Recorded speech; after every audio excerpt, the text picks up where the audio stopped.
后来过来是台中市政府开1000多万来建设的望高寮夜景公园，是啥真侪人去，但是嘛真离景咧。明明就是夜景公园要互看夜景的，但是逐工最后一班的尾班车，竟然是尾暗暝的5点10分，大家只好家己骑车开车，结果是交通拍干。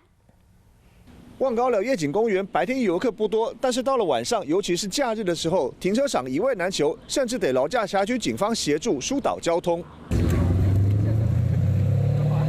这是望高寮停车场暗时的模样，汽车是停甲满，警察是真无闲来疏导往来的车流，因为暗时无公车上山，游客只好家己骑车还是开车起来。